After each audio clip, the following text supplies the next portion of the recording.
우리의 삶에 가장 큰 영향을 끼치는 요소를 하나 들려고 하면 저는 죄를 들겠어요. 죄. 대부분의 많은 사람들이 무시하는데 우리의 삶에 무엇보다 누구보다 많은 영향을 끼치고 있는 것입니다. 과소평가하다 보니까 우리의 삶을 해석하는 해석학 자체가 잘못돼 버려요. 오늘 우리가 읽은 본문 말씀, 특별히 이제 3장 말씀은 죄가 어떻게 세상에 들어왔나, 그리고 그 죄의 결과가 무엇인가에 대한 이야기입니다. 우리 그 시작을 좀 잠깐 다시 한번 보고 갈까요? 5절을 한번 볼게요.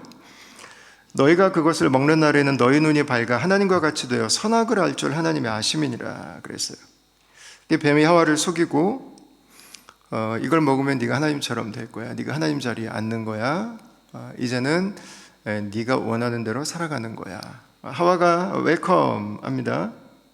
남편도 줘요. 6절 말씀해 보시면 여자가 그 열매를 따먹고 자기와 함께 있는 남편에게도 주매 그도 먹은지라 그랬어요. 남편도 먹습니다. 왜 사단이 하와에게 먼저 다가갔을까? 아내가 주면 남편은 먹으니까. 이 당연한 진리가 아담과 하와 때부터 우리 시대까지 전해지고 있습니다. 결혼을 잘해야 됩니다. 아내가 뭘 줄지 모릅니다. 주는 대로 먹고 살려면 결혼을 잘해야 됩니다. 아멘이죠? 그리고 또 잘 구별해서 먹어야 돼요. 근데 여기서 더 중요한 건 뭐냐면 처음 먹은 건 아내인데 놀랍게도 성경은 일관되게 이 책임을 아담에게 묻는다는 거예요. 이게 하나님께서 그 가정의 리더로 세우신 아담의 자리라는 것입니다. 우리 한국 교회는 보통 아내들이 믿음이 좋은 집들이 많아요. 그죠? 감사하죠? 선악과는 안 줄 테니까. 그런데 남자의 자리는 아내의 치마를 붙잡고 천국에 가는 자리가 아닙니다. 하나님이 남자를 지으신 이유는 아내와 가정의 영적 울타리가 되라고 하는 부르심이 그 안에 있는 거예요. 자, 그래서 어쨌든 둘 다 낼름 선악과를 먹었어요. 아담과 하와의 모습만이 아니죠. 우리들의 모습이기도 하죠. 그냥 내가 기준이 되고 싶고 내가 가치를 정하고 싶고, 이것에 대해서 역사 속에 계속되는 논쟁들이 있었지만 아마 이것에 대한 서구 사회 가장 치열한 논쟁은 20세기 초중반이었을 것 같아요. 우리가 잘 알고 있는 사르트르나 니체 같은 그들이 던지는 핵심 메시지는 이겁니다. 하나님, 신이 우리에게 준 인생의 의미 같은 거는 없다는 거죠. 당신의 인생의 가치와 당신의 인생, 당신의 정체성은 당신이 스스로 만들어가는 것이다. 또 여러분, 이게 오늘까지 그대로 이어져 갑니다. 우리가 좋아하는 대중가수들의 노래들, 혹시 암이 계실지 모르겠는데 저를 미워하지는 마시고 우리 BTS의 노래들 가운데서도 이런 노래 가사들이 있죠. 많은 분들이 좋아하고 또 거기에서 힘을 얻고, 근데 결론은 그냥 네가 네 인생을 잘 살면 된다는 거예요. 우리 스티브 잡스가 스탠퍼드에서 했던 그 연설도 들어보면 그냥 네가 네 인생 잘 살라는 거잖아요. 다른 데 신경 쓰지 말고, 누가 너에게 인생의 목적 같은 거 안 준다는 거잖아요. 그런 거 없다는 거잖아요. 그냥 당신의 인생을 잘 살아라, 계속 말한다는 거죠. 너의 가치는 밖에서 오는 게 아니라 너의 안에서 나오는 것이다. 네가 만들어내는 것이다. 네가 생산하는 것이다. 근데 이게 우리를 굉장히 당혹스럽게 하는 거죠. 왜냐하면 성경 그거를 죄라고 말하기 때문이에요. 그게 죄예요. 보편적으로 몇만 명이, 몇십만 명이 몇 억 뷰를 달성하면서 수많은 사람들에게 회자되는 그 개념 자체가 성경은 죄라고 말하고 있는 거죠. 이 죄를 알아야 세상이 이해가 돼요. 그래서 사람이 이해가 되고, 그 세상을 이해하고 사람을 이해하려면요, 죄를 알아야 돼요. 죄가 있구나. 죄 때문에 지금 세상이 이런 모습으로 돌아가는구나. 죄를 알아야 세상의 실체를 볼 수 있어요. 전체를 볼 수 있다고요. 죄를 모르면 그냥 껍데기만 보고 가는 거예요. 왜 이런 일들이 있을까? 왜 이래야 될까? 밤만 보고 살아가는 거죠. 그래서 이 죄는 모든 것에 영향을 줍니다. 먼저 우리 몸에 영향을 줘요. 본문으로 돌아올게요. 16절입니다. 같이 한번 읽어볼까요? 시작. 또 여자에게 이르시되 16절 시작. 또 여자에게 이르시되 내가 내게 임신하는 고통을 크게 더하리니 내가 수고하고 자식을 낳을 것이며 너는 남편을 원하고 남편은 너를 다스릴 것이니라 하시고. 아멘. 먼저 우리 여성들에게 오는 겁니다. 임신하는 고통이 크게 더한다. 그리고 수고하고 자식을 낳는다는 것입니다. 죄로 인해서 온 몸의 변화겠죠. 몸이 약해진 거죠. 체질이 약해졌고 수명이 생겼고, 그러니까 뭐 당연히 임신도 어렵고 출산의 과정도 어렵죠. 남자도 그래요. 19절 한번 보시면 내가 흙으로 돌아갈 때까지 얼굴에 땀을 흘려야 먹을 것을 먹으리니 그랬어요. 몸이 위축되고 자연이 변화되고 하다 보니까 먹고 사는 게 죽을 때까지의 숙제가 됩니다. 땀을 흘려야 됩니다.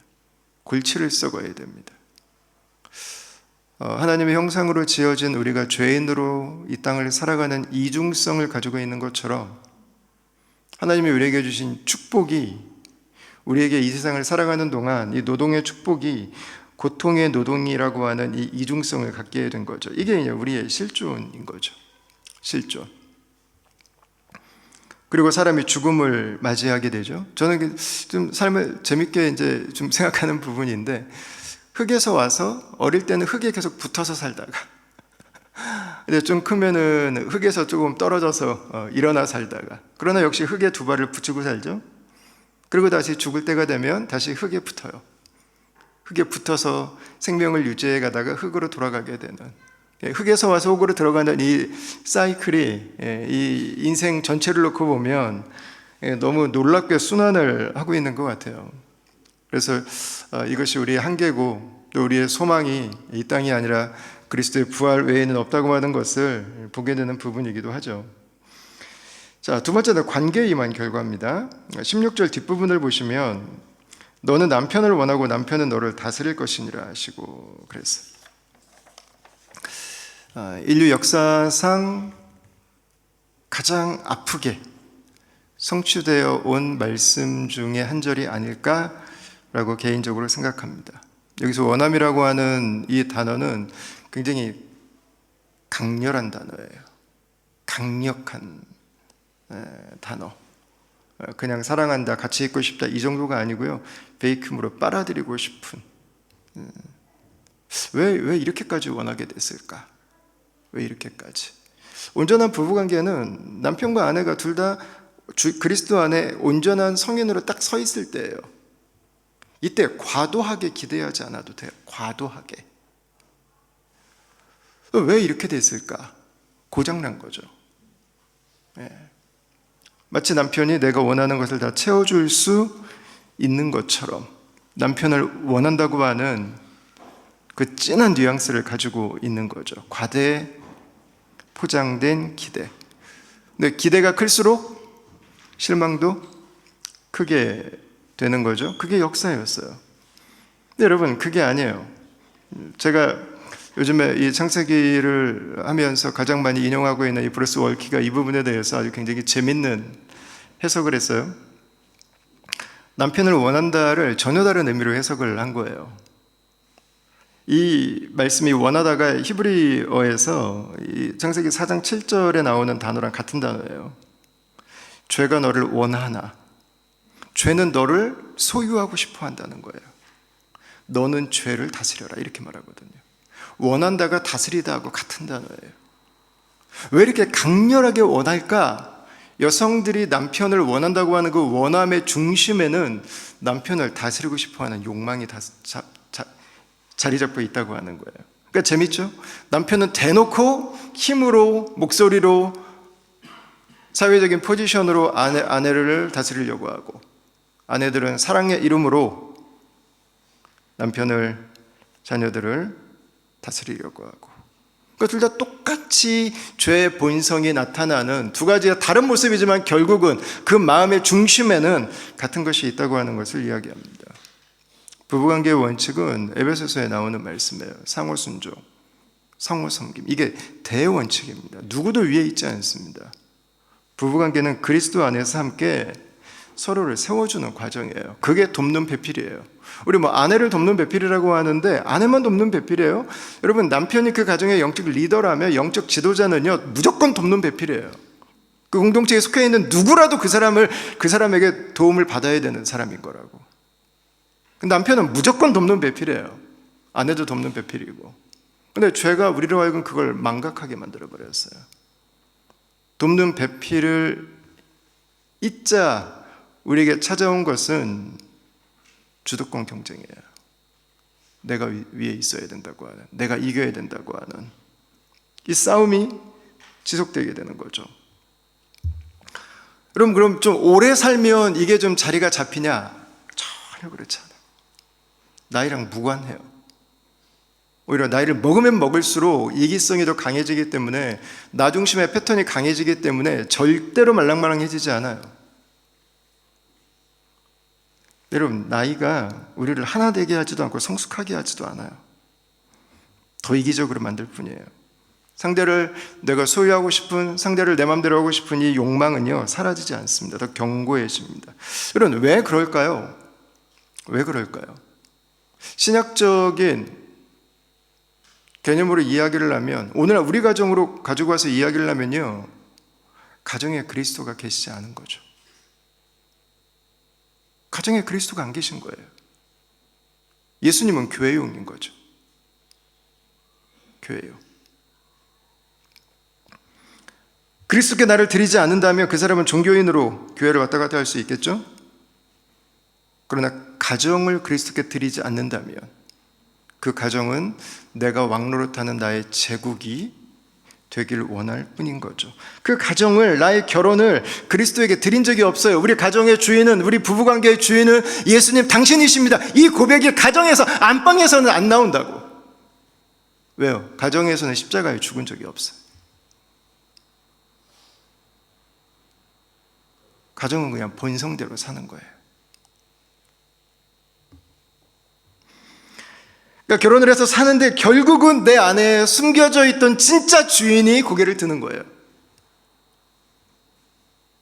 나라고 하는 주인. 다 나에게 복종해야 되는 주인인 거죠. 나는 가정에선 거듭난 적이 없어요. 가정에서는 십자가에 죽은 적이 없어. 가정에서는 새로운 피조물이 아니에요. 그냥 여전히 옛사람이지. 달라지지 않아요. 서로 다스리려고 하고 평생 섬김의 약속과 사명이 주도권 다툼으로 변해버려요. 여러분, 우리의 가정이 그리스도께 드려지기를 바랍니다. 우리의 안방에서도 예수님께서 우리 부부의 주인이심을 고백하는, 여러분, 그런 가정이 될 수 있기를 바랍니다. 그게 구원받은 자의 마땅한 삶인 거죠. 마땅한 삶. 이건 기독교식으로 예배를 예식을 했냐 안 했냐 아무 관계 없는 거예요. 아무 관계 없는 거. 남편으로서 내가 십자가에 죽었는가? 아내로서 내가 십자가에 죽었는가? 부모로서 내가 십자가에 죽었는가? 부활의 새 생명을 가지고 살고 있는가? 하는 거죠. 자, 가정에 임한 결과가 있습니다. 16절 17절 말씀을 다시 한번 볼게요.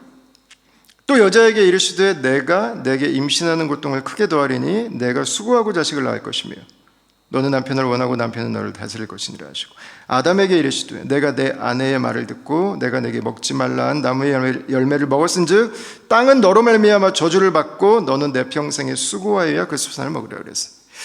우리 여성들에게는 임신과 출산의 수고가 몇 배 더 커지게 된 거죠. 여러분, 이 말은 아예 없었다는 뜻은 아니에요. 있긴 있었는데요, 그게 너무 많이 커진 거예요. 수고도 마찬가지예요. 일하는데 수고하잖아요. 근데 보람이 있잖아요. 땀의 보람. 근데 그게 너무 커져버린 거죠. 우리의 가정을 이루어가는데 무게가 훨씬 더 무거워진 거예요. 좀 가볍지 않고. 근데 델 키드너라고 하는 우리 이 창세기의 유명한 그 주석가가 계시는데, 키드너가 그런 표현을 해요. 중요한 것은 하나님께서는 죄로 인해서 임신과 출산 그리고 노동이 우리에게 너무나 어려운 일이 되었음에도 불구하고 그거를 하나님은 접지 않으셨다는 거예요. 포기하지 않으셨다는 거예요. 무겁지만 감당해야 되는, 무겁지만 그 일을 계속해서 이어가기를 원하셨던 거죠. 왜 그럴까요? 축복이기 때문이죠. 축복이기 때문에. 저는 어떻게 보면 그리스도인의 삶에도 이런 부분들이 있는 것 같아요. 그죠? 그리스도인으로 이 땅을 산다고 하는 것은 내가 더 불편하겠다고 하는 선언이죠. 복음을 위해서 내가 더 힘든 자리로 가겠다고 하는 약속인 거죠. 누가 멱살 잡고 시키지 않아요. 내 은혜 안에서 그 마음에 결단을 하게 되는 거죠. 내가 더 어려운 자리로 가겠습니다. 내가 더 수고하겠습니다. 내가 더 큰 짐을 지겠습니다. 이게 주님께서 우리를 구원하시는 원리고요. 이게 이 세상의 복음이 증거되는 원리고요. 이게 이 세상의 천국을 경험하는 원리인 거죠. 하나님의 은혜 안에서 감사로 이 일들을 감당하게 되는 거죠. 네 번째는 자연에 임한 결과예요. 땅이 함께 저주를 받는 거예요. 오늘 17절, 18절에 나오는 것처럼 동물 세계의 변화가 왔을 거예요, 아마. 저는 이때부터 육식이 시작되지 않았을까 싶어요. 동물들의 변화로 인해서 육식이 자연계에 생기지 않았을까. 그리고 이제 자연현상이 더 큰 자연재해로 탈바꿈돼서 우리들에게 이제 다가오는 일들이 있었겠죠. 그리고 오늘 본문은 직접적으로 다루진 않지만 마지막으로 나온 한 가지는 기억해야 되는 것은 우리의 영적인 죽음이 찾아왔다는 거죠. 하나님을 두려워하게 되는, 하나님을 피하게 되는 하나님과의 분리, 그 영적인 죽음이 우리의 삶에 찾아옵니다. 근데 순서적으로는 영적인 죽음이 먼저예요. 먼저. 그게 모든 것에 도미노처럼 이어가는 과정이 되는 거죠. 하나님과의 분리예요. 그래서 이 영적인 분리를 김세용 교수님이 복음이란 무엇인가라는 책에서 이 땅에 잘 박혀있던 나무가 태풍이 와서 뿌리채 뽑혀있는 모습을 인용하시는데 저는 가장 정확한 비유인 것 같아요. 가장 정확한 비유. 아니 하나님 없어도 잘 사는데 뿌리 뽑혀도 이 땅을 살아갈 어느 정도의 에너지는 가지고 있거든요. 점점 죽어갈 뿐이지. 죽음을 향해 가고 있어요. 공급은 없어요. 죽은 거예요. 살아있는 것처럼 잠시 움직이는 것뿐인 거지. 그 모습인 거죠. 뿌리가 뽑혔어요. 결핍이 만들어져요. 여러분, 결핍이 만들어지고 없으면 이기심이 극대화됩니다. 세상이 이기심으로 뒤덮입니다. 영적인 시력을 잃어버립니다. 하나님을 보는 눈도, 하나님처럼 보는 눈도 상실합니다. 우리의 본성과 우리의 눈에 보이는 것에 충실하게 살아가는 모습만 남게 되죠. 여러분, 이렇게 죄는 우리의 모든 것에 영향을 주게 됩니다. 세상이 죄로 인해서 오염됐다, 약해졌다, 악해졌다, 힘겨워졌다, 파괴됐다, 무너졌다. 여러분, 이걸 아는 것은 우리들의 삶에 너무 중요해요. 특히 성도들에게 중요한 거는요, 하나님을 비난하지 않을 수 있어요. 저는 그 당시에 느껴지는 감정이니까 그 감정들은 존중하는 게 맞죠? 근데 너무 쉽게 우리가 하나님을 비난할 때가 있더라고요. 근데 우리의 삶에 일어나는 많은 문제는 원인이 하나님이 아니라 죄예요. 죄의 결과예요. 부모님이 왜 나에게 그렇게 했어요? 여러분, 알고 보면 그 부모님도요, 결국 죄의 희생자였어요. 그 죄를 어떻게 이겨야 될지 다뤄야 될지 몰랐다고. 왜 이런 일이라고 하는 문제의 대부분은요, 죄예요, 죄. 우리가 눈을 겨고 우리가 미워해야 되는 것은 죄지 하나님이 결코 아니라고. 두 번째는 과도하게 기대하지 않을 수 있어요. 너무 크게 기대하지 않을 수 있다고. 다 죄인들이라고. 죄성을 가지고 있고 죄가 역사하고 있고 그냥 50% 해주면 감사한 거예요. 잘하는 거라고. 나한테 잘해주면 기적이야, 기적. 왜 이렇게 나한테 잘하지? 누가 나한테 잘해줘요? 어떻게 일이 다 잘 될 수가 있어요? 기적 같은 일이지. 안 되는 게 정상이지. 엔트로피 법칙도 결국은 안 되는 쪽으로 간다는 거잖아요, 세상은. 근데 거기서 다 잘 되면 기적 같은 일이죠. 어떻게 그게 다 잘 될 수 있냐고. 그리고 절망하지 않을 수 있어요. 사람에 대해서든 나의 인생이든 세상에 대해서든 내 절망의 폭을 줄일 수 있어요. 그리고 우리가 하나님께로 나아가지 않으면 우리에게 소망이 없다고 하는 것도 발견하게 되죠. 근데 여러분, 하나님도 우리가 하나님께로 나아가는 걸 원하시죠. 자, 우리 15절 말씀을 한번 읽어볼까요? 15절 말씀. 자, 시작. 내가 너로 여자와 원수가 되게 하고 내 후손도 여자의 후손과 원수가 되게 하리니 여자의 후손은 내 머리를 상하게 할 것이요 너는 그의 발꿈치를 상하게 할 것이니라 하시고. 아멘. 여러분, 이게 굉장히 아주 정말 독특하고요 놀라운 말씀입니다. 창세기 3장에 이 말씀이 있다고 하는 거는요 진짜 깜짝 놀랄 만한 일이에요. 이 히브리 원어로 보면 더 이게 닭살이 소름이 많이 돋는데, 내가 너로 여자와 원수가 되게 하고 내 후손도 여자의 후손과 원수가 되게 한다고 그랬잖아요.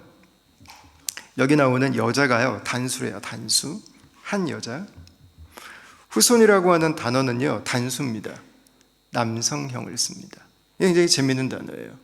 한 명의 여자에게서 태어나는 한 명의 남자. 전 세계 역사를 통틀어서 딱 한 분밖에 안 계세요. 예수 그리스도. 예수님 동생이 있죠. 그건 결혼한 이후예요. 그건 여자 한 명에게서 태어나는 게 아니에요. 그거는 한 명의 여자에게서만 태어난 한 명의 남자가 있습니다. 놀랍게도 창세기의 언어로, 이 시대의 표현법으로 예수 그리스도에 대해서 이야기를 하고 있는 거예요. 이걸 가장 잘 풀어쓴 게 사도 바울이 갈라디아서 3장 16절에서 한 말씀입니다. 같이 한번 읽어볼까요? 갈라디아서 3장 16절. 그 자손에게 말씀하신 것인데 여럿을 가리켜 그 자손들이라 하지 아니하시고 오직 한 사람을 가리켜 내 자손이라 하셨으니 곧 그리스도라. 아멘. 여러분, 이 세상에 이 말씀대로 오신 분이 존재하고 있다는 거예요. 너무나 놀랍게도 기적 같은 일이죠.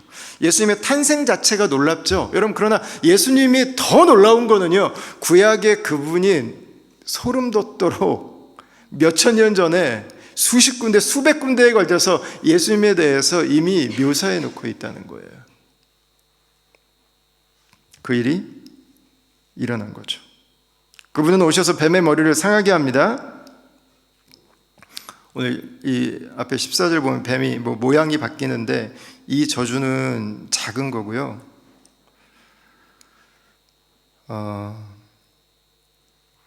상하게 한다고 하는 이 표현은 이 정수리를, 머리를 부셔버린다는 뜻이에요. 박살내버린다, 깨트려버린다. 굉장히 강렬한 그 언어를 쓰고 있어요. 근데 뱀의 후손이가 아들의 발꿈치를 문다 그랬어요. 예수님이 십자가에 죽으셨거든요. 죽었는데 죽은 게 더 이긴 거 아닌가? 근데 예수님 부활하셨죠. 생채기는 남았어요. 그죠?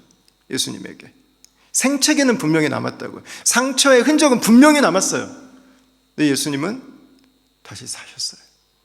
죽음을 이기시고 죽음의 정수리를 박살내시고 하나님 보좌 우편에서 이 세상을 다스리시고 통치하시고 다시 오실 그날을 기다리시는 승리자이시죠. 사단은 지금 살아있지만 그러나 하나님의 마지막 심판의 날에 영원한 죽음을 기다리고 있을 뿐인 거죠. 여러분, 오늘 본문은 우리에게 두 가지를 동시에 보여주고 있는 것 같아요. 우리의 죄, 하나님을 떠난 인간의 실존은 무엇인가?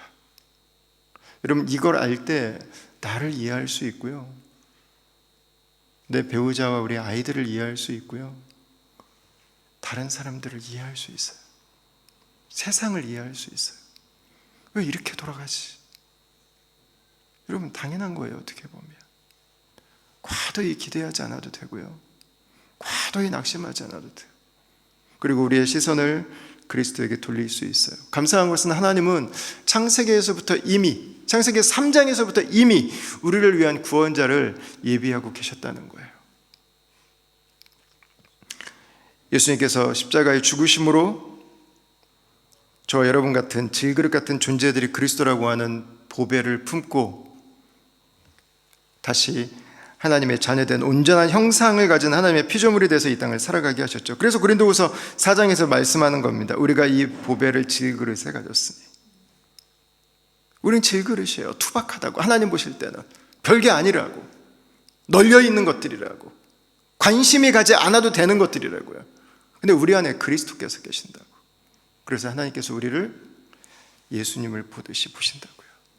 예수님처럼 중요하게, 귀하게, 존귀하게, 값지게 보시는 거죠. 그리스도 안에서 저와 여러분들의 새로운 피조물이 된 것입니다. 여러분들은 여러분들의 가치를 어디서 확인하려고 하고 계십니까? 여러분들은 이 세상을 살아가면서 여러분 죄를 이해하십니까? 죄가 보이세요? 여러분 그 세상 가운데서 하나님 앞에 나오셨습니까? 하나님 앞에 살아가십니까?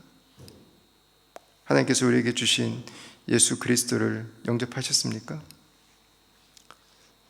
이 땅의 유일한 소망은 예수 그리스도 안에 있습니다. 저와 여러분들이 오늘 말씀에서 우리에게 주신 하나님의 이 약속을 따라서 한 여자에게서 온 한 남자, 저와 여러분들을 위해 이 땅에 오신 예수 그리스도 앞에 살아갈 수 있기를 주의 이름으로 축원합니다.